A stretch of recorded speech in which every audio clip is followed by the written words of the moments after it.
Mes patys nežaidėme savo žaidimo, visą laiką, atsileidę buvom.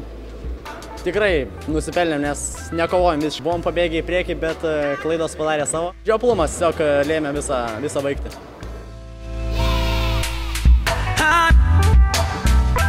Čia buvo sėkmė, ar tiesiog nusipelnėt tokio galutinio metimo?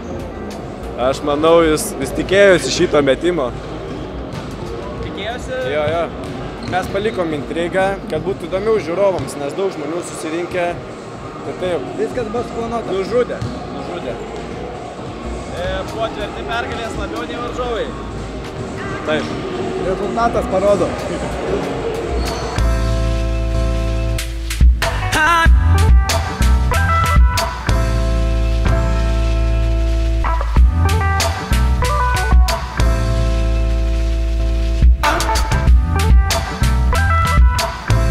Geras finalas, tokio tikėjaisi?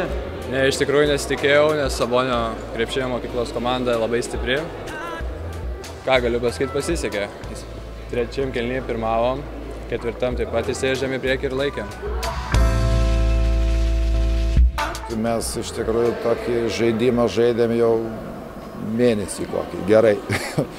Ir pusfinalis buvo labai sunkus ir įdomus, toks tikėjausi. Vaikai tokie daug kartų čia tam finale žaidė ir vis kažko tai trūkdavo, neužtekdavo kažko, tai jau jie sako, trečią kartą mes čia žaidėm ir niekaip negalim, jau trečias kartas nemeluoti.